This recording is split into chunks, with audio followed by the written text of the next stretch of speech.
కృష్ణ యాదవ సంఘం తరపున అందరికీ మా యొక్క ఈ యొక్క వనభోజనాలకు వచ్చిన ప్రతి ఒక్కరు కూడా మా యొక్క నమస్కారాలు. అలాగే ఎంతో మంది యాదవులు రాజమండ్రి పరిసర ప్రాంతాలు, రాజమండ్రిలో కూడా యాదవ కమ్యూనిటీ చాలా ఎక్కువ. పూర్వం నుంచి కూడా బ్రాహ్మణ్స్ యాదవ్ తప్పించి ఏరే క్యాస్ట్ లేరు. అలాంటిది అలాగున్న యాదవుల్ని ఇవాళ రాజమండ్రిలో సరైన ప్రాతినిధ్యం లేదు. ఒక్కరు కూడా ఏ విధమైన పదవి లేదు, ఒక చైర్మన్ లేరు, ఎవరు లేరు. ఇవాళ మేము ఈ బలాన్ని ఇంకా వచ్చి ప్రతి గవర్నమెంట్ కూడా మమ్మల్ని ఒక్కసారి గుర్తించి ఈ యాదవులకు మంచి ప్రాధాన్యత ఇవ్వాలి. మంచిగా అందరినీ కూడా ఎవరైతే మంచి వ్యక్తులు ఉన్నారో, ఎందుకంటే యాదవ్ అన్న వ్యక్తి ప్రతి ఒక్కరికి నమ్మకస్తుడు, నమ్మకంగా కూడా ఉంటాడనమాట. ప్రతి ఒక్కరికి నమ్మకంగా ఉండే వ్యక్తి మాట. ఎవరికి తప్పు చేయడు, అన్యాయం చేయడు, అలాగని మోసం కూడా చేయడు.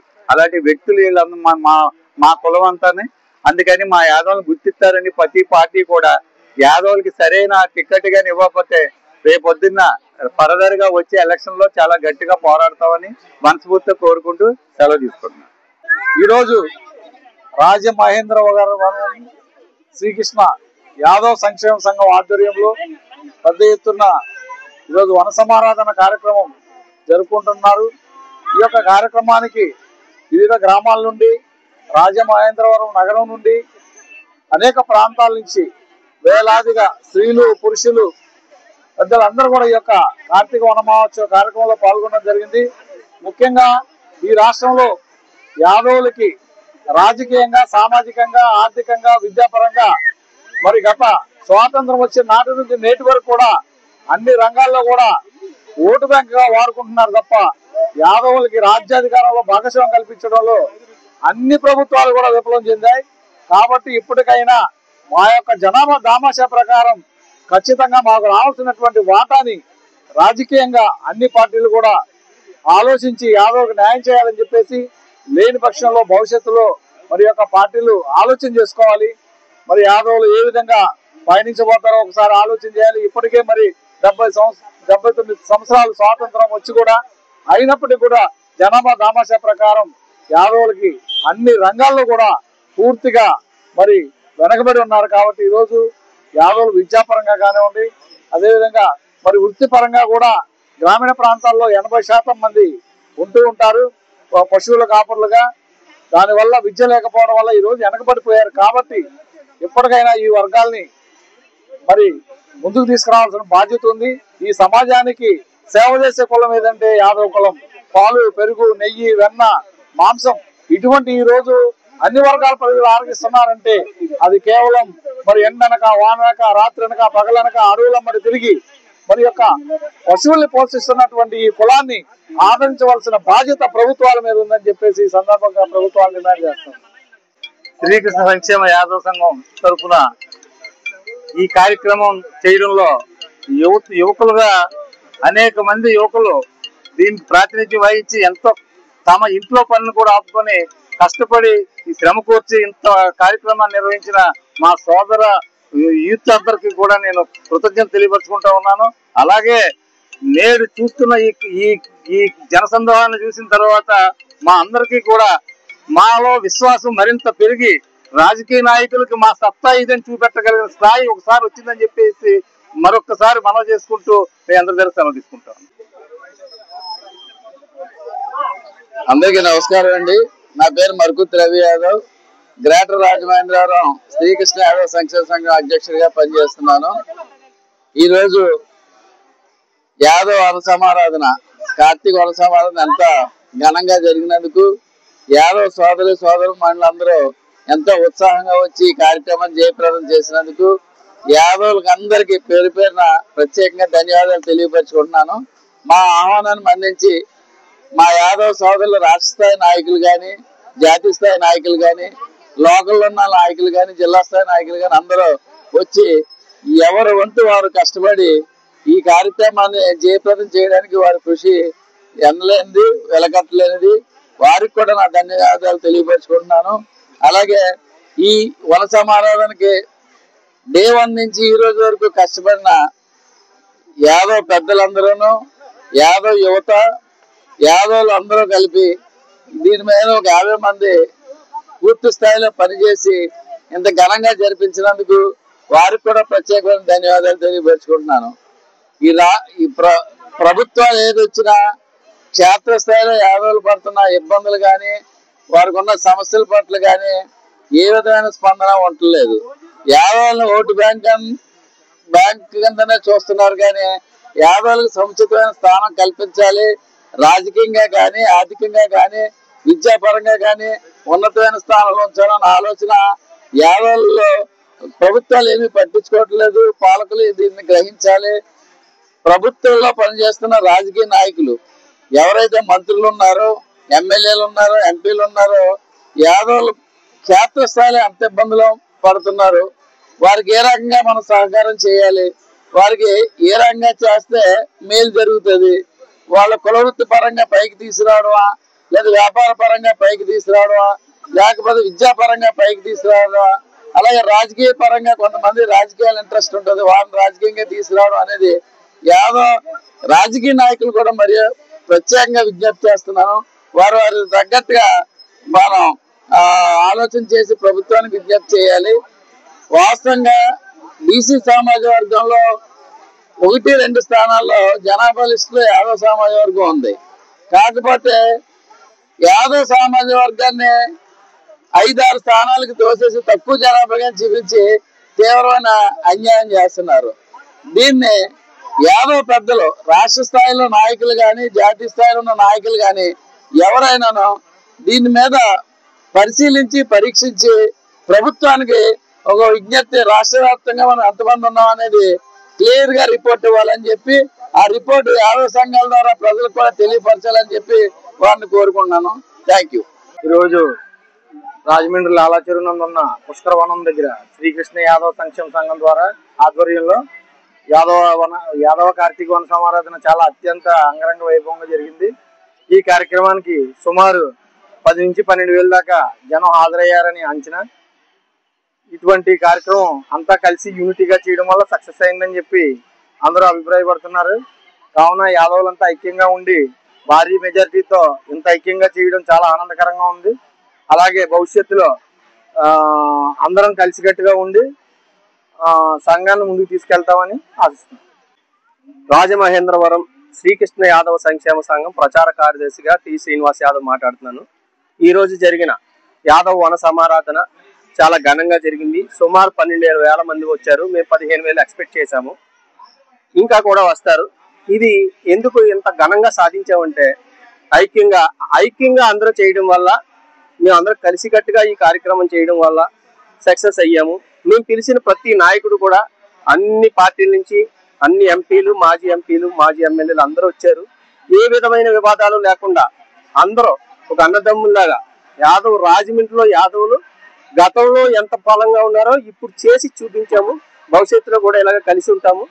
ఇది నాంది మాత్రమే.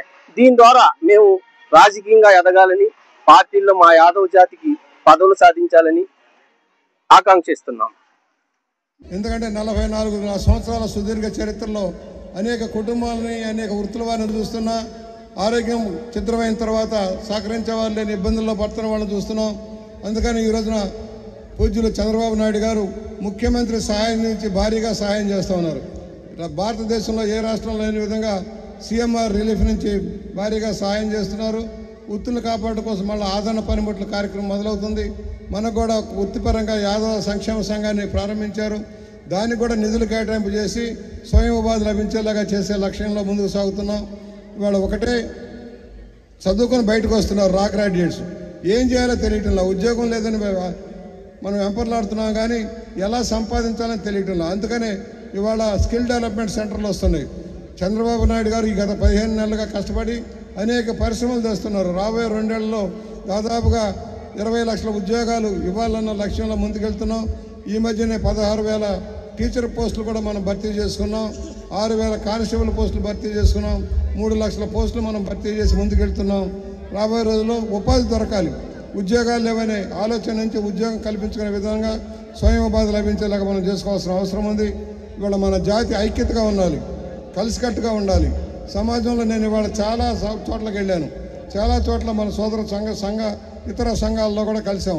అందరిలో కూడా ఒకటే ఆతృత, మనందరం కలిసికట్టుగా ఉండాలి, మన జాతి బాగుపడాలి, మన కులం బాగుపడాలనే ఆలోచనలోనే ఉంటున్నారు. చదువు ముఖ్యం, మన బిడ్డల భవిష్యత్తు ముఖ్యం, మన ఆరోగ్యం ముఖ్యం. మనం జాగ్రత్తగా చెడు అలవాట్లకు దూరంగా పిల్లలు ఉంచండి, ఎప్పటికప్పుడు సంరక్షించుకుంటూ ఉండండి. ప్రభుత్వం ఇచ్చే సంక్షేమ కార్యక్రమాలు అమలయ్యేలాగా చూసుకోండి. ఇవాళ 4,000 రూపాయల పెన్షన్ కానీ, 6,000 రూపాయల పెన్షన్ కానీ, 10,000 రూపాయల పెన్షన్ కానీ, 15,000 రూపాయల పెన్షన్ దాకా 26 రకాల పెన్షన్లు ఉన్నాయి. వాటిని అర్హులైన వాళ్ళకి అందాలి, అనర్హులు కాదు, అర్హులైన వాళ్ళకి అందాలి. కష్టాల్లో ఉన్న వాళ్ళని ఆదుకోవాలి. ఇంటింటికి తిరిగి మన కార్యకర్తలు కూడా మన కులస్తులు కూడా పేదరికం ఉండి కష్టాల్లో ఉన్న వాళ్ళని ఆదుకోవడం కోసం మనం ప్రయత్నం చేయాలని సవినీయంగా మనవి చేస్తూ, చాలా సంతోషం. కొంచెం ఆలస్యంగా రావడం జరిగింది, చూసుకుంటూ వస్తూ ఉన్నాం. చాలా ఇవాళ ఇంతమందిని ఒకే చోట కలుసుకున్నందుకు అభినందనలు. ఇక్కడ మా సోదరులంతా ఉన్నారు, బాబురావు గారు ఉన్నారు, మా అమ్మాయి కుమారి అందరూ ఉన్నారు. ఒకటే, నా వంతు నేను కృషి చేస్తా. మీ జాతికి ఏ విధంగా సాయం చేయాలో అంతవరకు చేయడానికి నా ప్రయత్నం నేను చేస్తా. ఎందుకంటే 44 సంవత్సరాల అనుబంధం ఉంది. నా గెలుపుల్లో మీ ప్రమేయం ఉంది. మీ యొక్క సహకారం లేకపోతే నా గెలుపులు లేవు. ఎలక్షన్లు వచ్చినప్పుడల్లా మీరు కష్టపడతారు. ఒక కులం చూసి నన్ను గెలిపించలా, మీరందరూ చేసిన కృషి వల్లే నేను ఈ రోజున 44 సంవత్సరాలుగా రాజకీయాల్లో ఉన్నానన్నా రామారావు గారి భక్తులుగా ఉండబట్టే ఈ రోజున ఈ స్థాయికి వచ్చాము. రామారావు గారు లాంటి మహామనిషి తినడానికి తిండి, కట్టుకోవడానికి బట్ట, ఉండడానికి ఇల్లు సమకూర్చాలని జయంలో పనిచేసిన వ్యక్తి.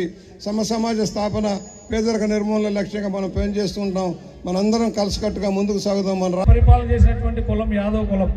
కానీ నేటి పరిస్థితుల్లో చూస్తే మరి ఆంధ్రప్రదేశ్ కానివ్వండి, తెలంగాణ కానివ్వండి, రాజకీయంగా, సామాజికంగా, ఆర్థికంగా, విద్యాపరంగా అన్ని రంగాల్లో కూడా ఈరోజు యాదవులు వెనుకబడి ఉన్నారు. అంటే కేవలం వృత్తిపరంగా పాలు, పెరుగు, నెయ్యి, వెన్న, మాంసం ఈ సమాజానికి అందిస్తున్నటువంటి కులం యాదవ్ కులం. అంటే పశువులు కాస్తున్నటువంటి కులం. గ్రామీణాల్లో దాదాపుగా 80% యాదవులందరూ కూడా గ్రామాల్లో నివసిస్తుంటారు, పట్టణాల్లో తక్కువ ఉంటారు. ఇటువంటి కులాన్ని మరి గత ప్రభుత్వాలు కానివ్వండి, ఇప్పుడున్న ప్రభుత్వాలు కానివ్వండి, అనేక మంది రాజనగరం ఎమ్మెల్యే బత్తుల వనరామకృష్ణ గారిని వేదిక మీద రాజమండ్రి యాదవ సంఘం వాళ్ళు మాత్రమే వేదిక మీద ఉండండి. దయచేసి పొరుగురు వాళ్ళందరూ కూడా కిందకి దిగిపోతుందిగా కోరుచున్నామండి. రాజకీయంగా, సామాజికంగా, ఆర్థికంగా, మరి విద్యాపరంగా అన్ని రకాలుగా కూడా జనాభా దామాషా ప్రకారం అభివృద్ధి చెందవలసిన బాధ్యత పాలకుల మీద ఉంది. కానీ పాలకులు కేవలం ఓటు బ్యాంకుగా వాడుకుంటున్నారు తప్ప స్వాతంత్రం వచ్చిన నాటి నుంచి నేటి వరకు కూడా మరి యాదవులకి రాజ్యాధికారంలో భాగస్వామ్యం కల్పించడంలో మరి ఉత్తరాది రాష్ట్రాల్లో తీసుకుంటే బీహార్ ముఖ్యమంత్రి అయ్యారు, ఉత్తరప్రదేశ్ ముఖ్యమంత్రి అయ్యారు, ఢిల్లీ మొట్టమొదటి ముఖ్యమంత్రి యాదవ్, అట్లాగే హర్యానా ముఖ్యమంత్రిగా, అలాగే మధ్యప్రదేశ్ ప్రస్తుత ముఖ్యమంత్రిగా, కర్ణాటక ముఖ్యమంత్రిగా కూడా యాదవులు పరిపాలించడం జరిగింది. కానీ ఈ రాష్ట్రంలో, తెలుగు రాష్ట్రాల్లో మాత్రం యాదవులకి మరి జనాభా దామాషా ప్రకారం కనీసం 25 మంది శాసనసభ్యులు ఉండాలి, 5 పార్లమెంటు సభ్యులు ఉండాలి. అత్యధిక జనాభా కలిగినటువంటి కులం యాదవ్ కులం. కాబట్టి ఈ కులానికి మరి ఈ కులం అంటే ఒక పేరుంది అందరికి కూడా. యాదవులు నీతికి, నిజాయితీకి, ధర్మానికి కట్టుబడి ఉన్నటువంటి కులం అని అందరూ కూడా చెప్పుకుంటూ ఉంటారు. ఎటువంటి అవినీతి కానివ్వండి, ఇతర కార్యక్రమాలు కూడా ఎవరు కూడా ఆనాడు ద్వాపర యుగం నుంచి నేటి వరకు కూడా యాదవులకి ఎంతో చరిత్ర ఉన్న ఆ చరిత్ర నేటి వరకు కూడా మరి అన్ని వర్గాల ప్రజలు కూడా యాదవులను ఆ విధంగా గౌరవిస్తూ ఉంటారు. ఎందుకంటే మంచితనం, ఇతరులకి సాయం చేయడం తప్ప వారు స్వార్థంతో ఎటువంటి కార్యక్రమాలు చేయరు. కొంతమంది ఇప్పుడు ఉండొచ్చు, కొద్ది పర్సెంట్, అది చెప్పుకోదగింది కాదు. 90% పైన కూడా ధర్మానికి, నీతికి, నిజాయితీ కట్టుబడినటువంటి కులం యాదవ్ కులం.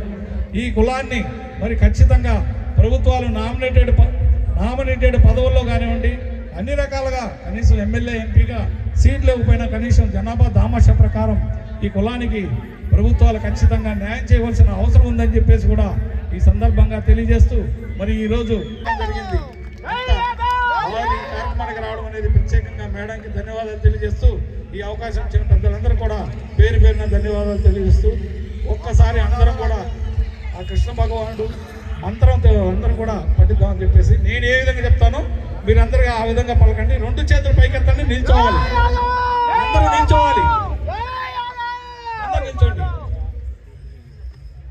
జై శ్రీకృష్ణ చైతన్య ప్రభు నిత్యానంద శ్రీ అద్వైత గదాధర శ్రీ వాసాది గౌర భక్త బృంద. అందరు చేతులు ఎత్తండి. హరే కృష్ణ హరే కృష్ణ కృష్ణ కృష్ణ హరే హరే హరే రామ రామ రామ హరే హరే హరే కృష్ణ. శుభాశీస్సులు నేను సభ మాధ్యమంగా నేను అందిస్తున్నాను. ఒక మంచి కార్యక్రమంలో పాల్గొనేటువంటి అవకాశం పెద్దలందరూ కూడా నాకు ఇచ్చినటువంటి సందర్భంలో పేరున నా ధన్యవాదాలు నేను తెలియజేస్తున్నాను. ఇవాళ ఈ రోజు నేను ఇక్కడికి రావడం అన్నది మా తండ్రి గారు నందమూరి తారక రామారావు గారు అదే విధంగా యాదవులకి ఉన్నటువంటి సంబంధాన్ని ఒక్కసారి గుర్తు చేసుకోవడమే జరిగిందని చెప్పి మీ అందరికీ కూడా సభా మాధ్యమంగా తెలియజేసుకుంటున్నటువంటి విషయం. ఇందాక పెద్దలు మాట్లాడుతున్నటువంటి సందర్భంలో వారు తెలియజేశారు. ఎక్కడైనా సరే యాదవులు నలుగురు కలిశారంటే రామారావు గారిని కృష్ణుడి వేషంలో అక్కడ వారి చిత్రపటం ఖచ్చితంగా ఉంటుంది అని చెప్పి తెలియజేశారు. అయితే అదే సందర్భంలో వారు ఏమన్నారంటే శ్రీకృష్ణుడిని వెలుగులోకి తీసుకొచ్చారు అని చెప్పారు. కృష్ణుడిని ఎవరు కూడా వెలుగులోకి తీసుకురారండి. కృష్ణుడిని వేషం వేసి మా తండ్రి గారు వెలుగులోకి వచ్చారనేది మాత్రం ఇది సత్య దూరం కాదు, ఇది ముమ్మాటికి సత్యం. ఏదేమైనప్పటికీ ఆత్మబంధువులు సాధారణంగా రక్తం పంచుకున్నటువంటి వారికి ఏదో ఒక ఆశ ఉంటుంది అని చెప్పి పెద్దలు చెప్తారు. అంటే వారి నుండి నాకేమొస్తుంది అనేటువంటి ఒక ఆశ ఖచ్చితంగా అందరికీ ఉంటుందని చెప్పి అంటారు. అయితే ఆత్మబంధువు అనేటువంటి వ్యక్తికి ఎటువంటి ఆశ లేకుండా అవతలి వ్యక్తిని నిస్వార్థంగా ప్రేమించేటువంటి గుణం ఆ ఒక్క ఆత్మబంధువుడికే ఉంటుంది. అటువంటిది ఇక్కడ ఉన్నటువంటి యాదవులందరూ కూడా ఒక రకంగా చెప్పాలంటే మా తండ్రి గారిని స్మరించుకుంటున్నటువంటి వారు కాబట్టి మీరందరూ మాకు ఆత్మబంధువులు అని చెప్పి సభాముఖంగా మీ అందరికీ తెలియజేస్తున్నటువంటి విషయం. అయితే ఒక మంచి కార్యక్రమం ఇవాళ కార్తీక మాసాన్ని పురస్కరించుకుని వనమహోత్సవాన్ని మనం అందరం కూడా చేసుకుంటున్నటువంటి సందర్భంలో సోదరులు సోదరీమణులు చుట్టాలు పక్కాళ్ళు అందరూ కూడా ఇక్కడ సమావేశమై చక్కగా ఒకరితో ఒకరు అరిమరికలు లేకుండా కలిసిపోతూ మనసులో ఉన్నటువంటి భావాల్ని పంచుకుంటూ ఒకరి కష్టాలు ఒకరు గుర్తించుకుంటూ వాటిని పరిష్కరించుకునే దిశగా అడుగులు వేస్తూ ఇవాళ చక్కగా ఇక్కడ కలవడం జరిగింది అనేటువంటి నేపథ్యం. అయితే కార్తీక మాసం యొక్క గొప్పతనాన్ని కూడా ఇక్కడ మనం అర్థం చేసుకోవాల్సినటువంటి అవసరం చాలా ఉంది. ఎందుకంటే ప్రత్యేకించి మన తర్వాతి తరం వారు పాశ్చాత్య సంస్కృతి ఒరవడిలో కొట్టుకుపోతున్నటువంటి సందర్భంలో వారందరికీ కూడా మన సంస్కృతి పట్ల అవగాహన కల్పిస్తూ మన సంస్కృతిని గౌరవించే దిశగా వారికి స్ఫూర్తినివ్వాల్సినటువంటి అవసరం ఖచ్చితంగా ఉన్నది. అదేవిధంగా సమాజంలో విద్వేషాలు, కులాల పట్ల కూడా విద్వేషాలు పెద్ద ఎత్తున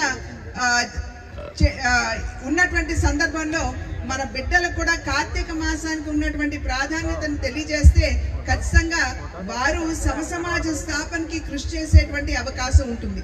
ఎందుకంటే కార్తీక మాసం అనగానే గంగా స్నానం గుర్తుకొస్తుంది. ఎందుకంటే తల్లి గంగమ్మ ప్రతి చెరువులో ప్రతి నదిలో ప్రవేశిస్తుంది అనేటువంటి ఒక భావన. కనుకనే అందరూ కూడా కార్తీక మాసంలో గంగా స్నానం చేయడానికి అందరూ కూడా ఇష్టాన్ని కనబరుస్తూ ఉంటారు. అదేవిధంగా మనం అందరం నమ్మేటువంటి విషయం లేదా మనకు తెలిసినటువంటి విషయం ఏమిటంటే కార్తీక మాసం అనగానే శివుడు, శివారాధన, శివాభిషేకం ఇవే మనకి గుర్తుకొచ్చేటువంటి విషయాలు. అయితే చాలా కొద్ది మందికి తెలిసినటువంటి అంశం ఏమిటంటే కార్తీక మాసం శ్రీ మహావిష్ణువుకి అతి ప్రీతిప్రదమైనటువంటి మాసం అనేటువంటి విషయం చాలా కొద్ది మందికి తెలుస్తుంది. అందుకనే కార్తీక మాసాన్ని కార్తీక దామోదర మాసం అని కూడా చాలా మంది దాన్ని సంబోధిస్తూ ఉంటారు. కనుక శివుడికి మాత్రమే కాదు విష్ణుమూర్తికి కూడా అతి ప్రీతిప్రదమైనటువంటి నెల ఏదైనా ఉన్నది అంటే అది కార్తీక మాసం.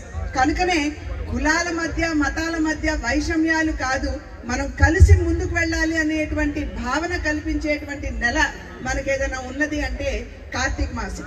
అదేవిధంగా మనం చెట్ల కింద భోజనాలు, ప్రత్యేకించి ఉసిరి చెట్టు అని అంటారు.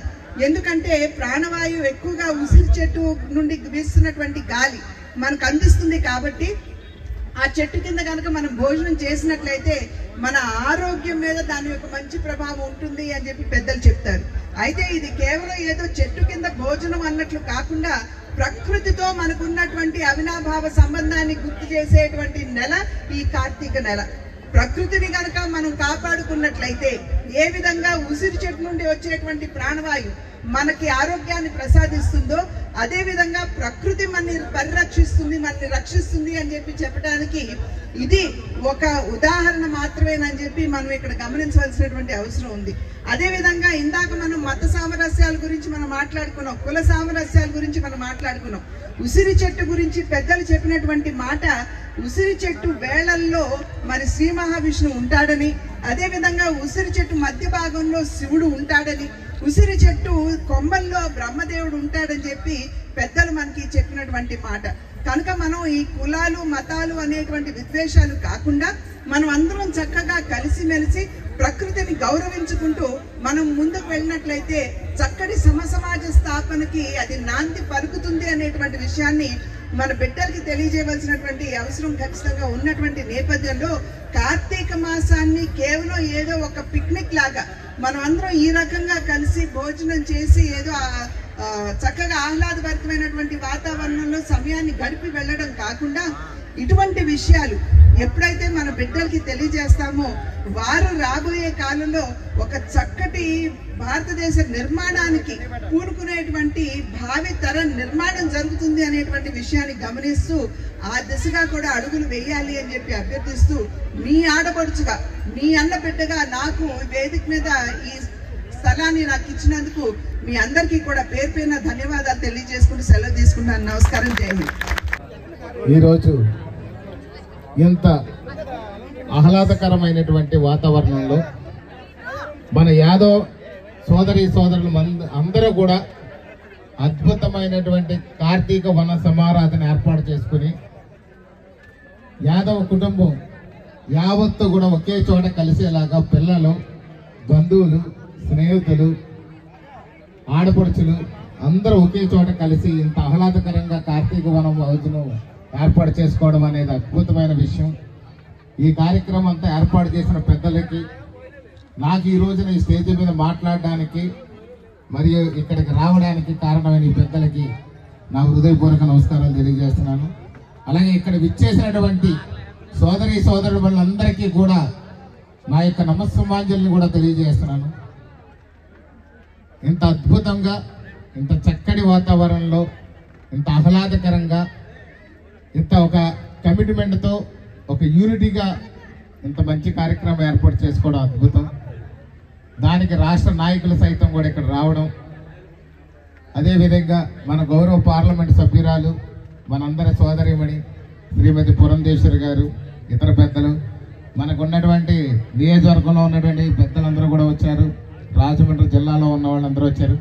సీనియర్ నాయకులు అంకం గోపి గారు, అలాగే మనకి ఇక్కడ ఉన్నటువంటి అందరూ కూడా వివిధ పార్టీలకు సంబంధించిన పార్టీలకు అతీతంగా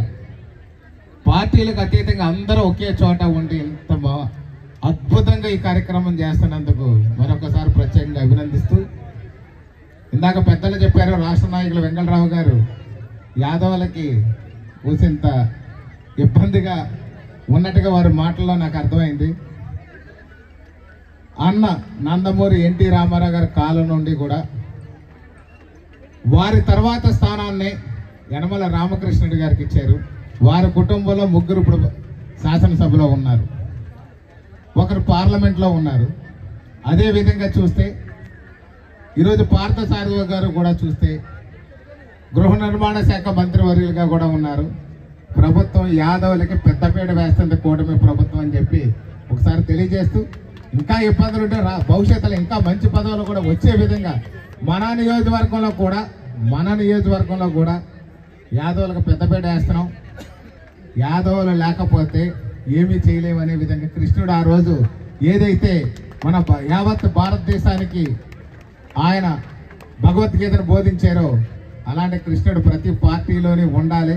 ఆయన బోధనలు ముందుకు తీసుకెళ్తూ వారి సలహాలు తీసుకునే పార్టీలు నడుపుతున్నారు ఎప్పటికైనా. ఆ విషయాన్ని తమకు తెలియజేసుకుంటూ ఈ అవకాశం ఇచ్చిన పెద్దలందరికీ కూడా మరొకసారి ధన్యవాదాలు తెలియజేస్తూ ఈ కార్యక్రమంలో హాజరైన చిన్నారులకి అందరికీ కూడా నా శుభాకాంక్షలు. ఎందుచేతనంటే మన యాదవ కులానికి ఉన్న ప్రత్యేకత ఏమిటంటే సాక్షాత్తు అమ్మవారు ప్రతిరూపమైన గోవుల్ని మన కులదైవంగా పెట్టుకునే కార్యక్రమం. మరి అదే ఆ రోజు ద్వాపర యుగంలో మరి శ్రీకృష్ణుడి యొక్క లీలలంతా కూడా చూసాం. మరి ఎంతో గర్వకారణము. భారతదేశం మొత్తం కూడా ఉంటే ఇటు కన్యాకుమారి దగ్గర నుంచి అటు కాశ్మీర్ దాకా మనవాడు అనే ఒక గుర్తింపు ఉండడము, ఇవన్నీ కూడా ప్లస్ పాయింట్స్. నేను ఇవాళ రాజమండ్రి నుంచి ఒకటే చెప్తా ఉన్నా, ఇవాళ యాదవ కులము ఖచ్చితంగా బీసీల్లో అత్యధిక సంఖ్య కలిగిన కులము. అన్ని రకాలుగా కూడా రాజకీయ అవకాశాలు మెండుగా గోదావరి జిల్లాల్లో ఖచ్చితంగా అత్యధిక శాసనసభ సీట్లు అయితే కానివ్వండి, పార్లమెంట్ సీట్లు అయితే కానివ్వండి ఇవ్వాల్సిన జాతి. ఖచ్చితంగా మా పార్టీ తరపున, వైఎస్ఆర్ కాంగ్రెస్ పార్టీ తరపున నిజంగా అన్ని రకాలుగా కూడా జగన్మోహన్ రెడ్డి గారి దృష్టికి ఇక్కడ ఎవరైతే ఆశావాహులు ఉన్నారో ఖచ్చితంగా ముందుకు తీసుకువెళ్తానని కూడా ఈ సందర్భంగా మీ అందరికీ సవినయంగా మనవి చేస్తూ, మరి అన్ని రకాలుగా కూడా నన్ను కూడా మీ కుటుంబ సభ్యుల్లో ఒకటి కిందన భావించాలని ప్రతి ఒక్కరిని కూడా కోరి ప్రార్థిస్తూ సెలవు తీసుకుంటా ఉన్నాను. మార్గాని భరతరామ్ గారికి ఊరిలో బుచ్చిగారు రాజమండ్రి రూపురేఖలు మార్చిన వ్యక్తి. అలాగే రాజమండ్రి 2లో కూడా మరి ఇవాళ యాదవులకి బుల్లెక్కలో ఎన్ని ఆటంకాలు వచ్చినా ఎన్ని వచ్చినా యాదవులకి పోయి సైటు అని చెప్పేసి లాస్ట్ టైం ఎమ్మెల్యే కూడా ఇవ్వడం జరిగింది. అదే పునర్నిర్మాణం అవుతుంది. బుచ్చిగారు డెవలప్మెంట్లో ఆయన కొట్లాడు ఎవరు లేదు. ఇవాళ ఈ రాజమహేంద్రవరం ఎలా ఉందంటే కారణం బుచ్చిగారు. అదే పరిస్థితుల్లో ఇవాళ రాజమండ్రి 2 కాన్స్టిట్యూన్సీ ఏదైతుందో అది కూడా అదే పరిస్థితి. ఇక్కడ దివాన్ చెరువు మన స్థానిక ఒక శాసనం పెట్టినాడు. శాసనంలో ముఖ్యం ఇవాళ ఎస్పీ పక్కన వెనకాల 2 ఎకరాల దివాన్ చెరువు పోలమోకుంది. అక్కడ ఆల్రెడీ సబ్స్టేషన్కి ఇవ్వడం జరిగింది. అక్కడ యాదవ్ కార్పొరేషన్ ద్వారా, సీఎం గారి ద్వారా, ఇక్కడ స్థానిక ఎమ్మెల్యే గారి ద్వారా మీరు ట్రై చేయాలని చెప్పేసి ఈ సభకు తెలియజేస్తున్నాను. పవిత్ర కార్తీక మాసం సందర్భంగా యాదవ పెద్దల ఈరోజు ఏర్పాటు చేసిన కార్తీక వన మహోత్సవ కార్యక్రమానికి నన్ను ఆహ్వానించిన పెద్దలకు, ఈ కార్యక్రమానికి రాష్ట్ర వ్యాప్తంగా విచ్చేసిన అతిథులకు, పెద్దలకు, ఈ కార్యక్రమంలో పాల్గొన్న నా అన్నదమ్ములకు, అక్క చెల్లెలకు, మహిళలకు, యువతకు, నా కుటుంబ సభ్యులందరికీ పేరు పేరున హృదయపూర్వక నమస్కారాలు తెలియజేస్తూ, ఆ కార్తీక దామోదరుడి ఆశీస్సులు, అదేవిధంగా ఆ పరమేశ్వరుడి ఆశీస్సులు అందరికీ ఉండాలని, మీకు మీ కుటుంబ సభ్యులకు అందరికీ మంచి జరగాలని, శుభాలు అందించాలని మనస్ఫూర్తిగా ఆ భగవంతుణ్ణి ప్రార్థిస్తూ, ఈరోజు మీ అందరినీ కలిసే అవకాశం కల్పించిన పెద్దలకు ధన్యవాదాలు తెలియజేస్తూ, ఈరోజు ఉదయం 8 గంటల నుండి ప్రకాశం జిల్లాలో మొదలైన నా పర్యటన ఈరోజు రాజమండ్రి రావడానికి అనుకున్న సమయానికంటే కూడా 2 గంటల ఆలస్యంగా వచ్చినందుకు నన్ను మన్నించాలని చెప్పి అందరినీ కోరుకుంటూ చాలా ఆనందంగా ఉంది. ఈరోజు రాష్ట్రంలో ఎక్కడికి వెళ్ళినా ఎంతో ఐకమత్యంతో, వర్గాలకు అతీతంగా, రాజకీయాలకు అతీతంగా ఈరోజు ఇలాంటి సామాజిక చైతన్యం తీసుకొని వచ్చే కార్యక్రమాలు, కార్తీక వన మహోత్సవం కావచ్చు, కృష్ణాష్టమి వేడుకలు కావచ్చు, అనేక రకాలుగా గతంలో ఎక్కడెక్కడ ఒక సిటీల్లో మాత్రమే జరిగే కార్యక్రమాలు ఈరోజు మారుమూల గ్రామంలో కూడా జరుగుతున్నాయంటే ఆ చైతన్యం వచ్చిందనే విషయాన్ని మనం గమనించాలి.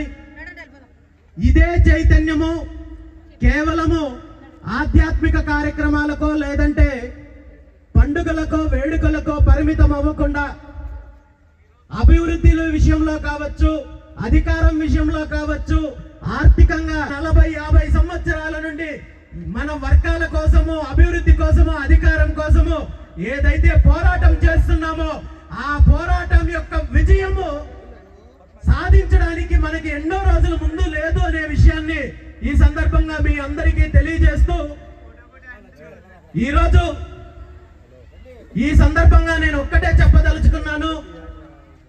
ఎన్నో సంవత్సరాల నుండి, దశాబ్దాల కాలం నుండి మన వర్గాలను, బహుజనులను ఆధారంగా చేసుకొని ఈ రాష్ట్రంలో రాజకీయాలు నడుస్తున్నాయి, వ్యాపారాలు నడుస్తున్నాయి, ప్రభుత్వాలు నడుస్తున్నాయి, పార్టీలు నడుస్తున్నాయి.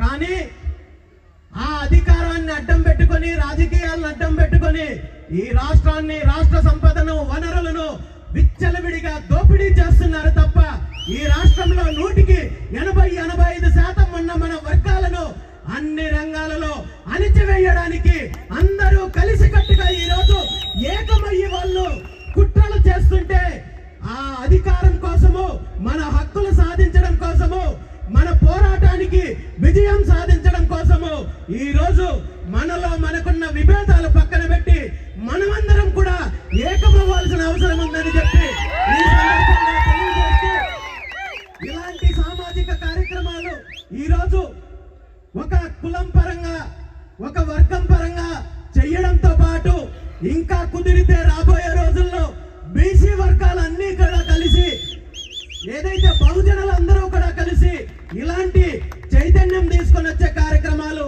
ఐకమత్యంగా చేసినట్టయితే రాబోయే రోజుల్లో ఖచ్చితంగా ఈ రాష్ట్రంలో బహుజనులకు అధికారము 100% సాధిస్తామని చెప్పి తెలియజేస్తూ, ఆ దిశగా మనం ముందుకెళ్ళినప్పుడైతే మనకు ఏదైతే గత 40-50 సంవత్సరాల నుండి మనము విద్య కోసం కావచ్చు, రిజర్వేషన్ల కోసం కావచ్చు, ఉద్యోగాల కోసం కావచ్చు, అధికారం కోసం కావచ్చు పోరాటం చేస్తున్నామో అది సాధించే అవకాశం ఉంది. కాబట్టి ఆ దిశగా మనమందరం కూడా ఐకమత్యంగా వెళ్లాల్సిన అవసరం ఉంది.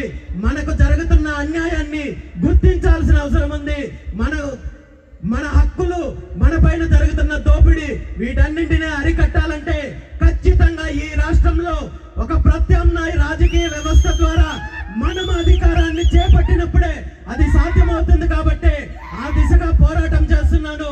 నా పోరాటానికి మీ అందరూ మద్దతు ఇస్తారని చెప్పి ఆశిస్తూ, మనము దోపిడీని ఎదుర్కొన్నాము, అవమానాలను ఎదుర్కొన్నాము, అణచివేతను ఎదుర్కొన్నాము.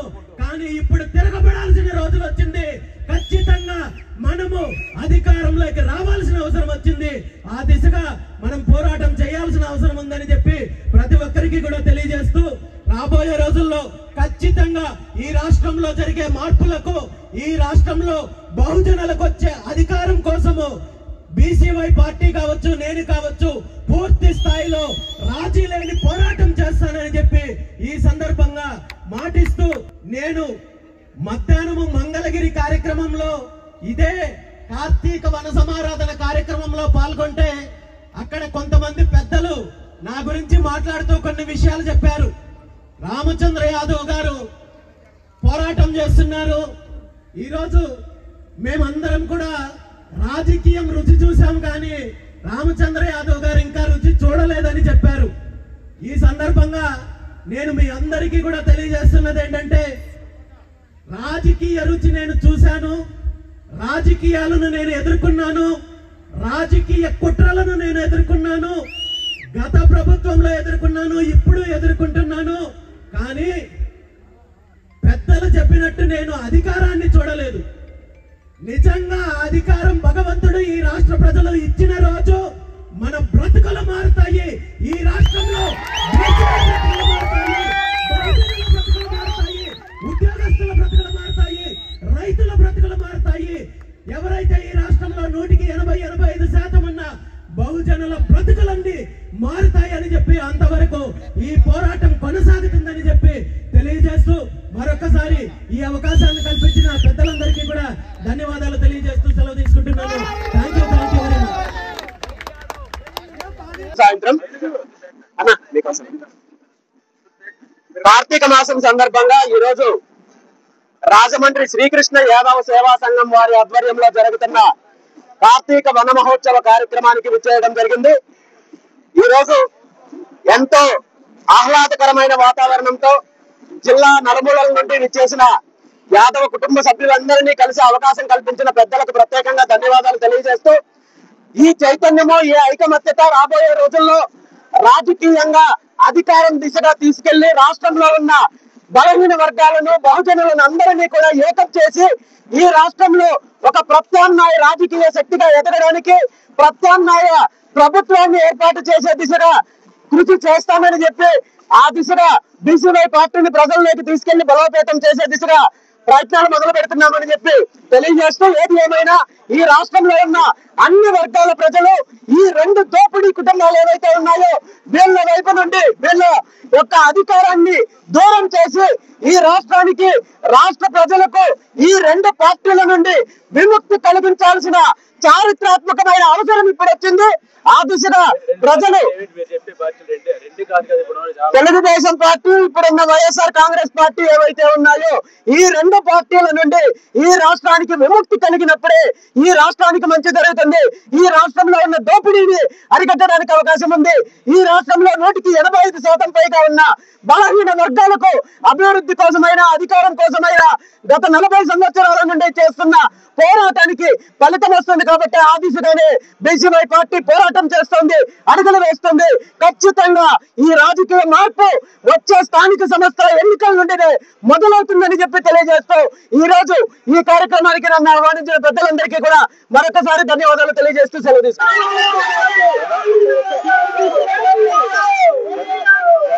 లెక్క ప్రకారం, తమాషా ప్రకారం యాదవులకి ప్రాతినిధ్యం అయితే ఆంధ్రప్రదేశ్ లో చాలా కాలం నుంచి లేదు.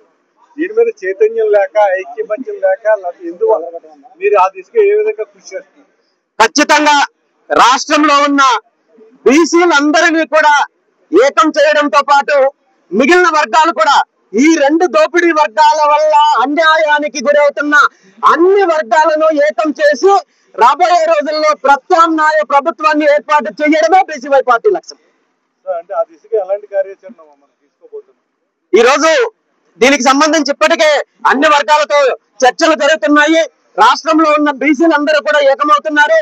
బీసీ పెద్దలతో పాటు, కుల సంఘాలతో పాటు, అదే విధంగా ఈ రెండు పార్టీలకు ప్రత్యామ్నాయ వ్యవస్థ కావాలి అని కోరుకునే ప్రతి ఒక్క వర్గాన్ని కలుపుకొని వెళ్లే ప్రయత్నం చేస్తున్నాము. అదే విధంగా రాబోయే రోజుల్లో బీసీవై పార్టీ భరోసా యాత్ర రాష్ట్ర వ్యాప్తంగా 175 నియోజకవర్గాల్లో కూడా భరోసా యాత్ర మొదలు పెడుతున్నాము. ఈ యాత్రతో ఈ రెండు పార్టీల యొక్క దోపిడీ రాజకీయము, ఈ ఏదైతే కుట్రలు ఉన్నాయో ఇవన్నింటినీ కూడా బంగాళాఖాతంలో కలిపేసే రోజులు తొందరలో వస్తాయని చెప్పి సందర్భంగా తెలియజేస్తున్నాను.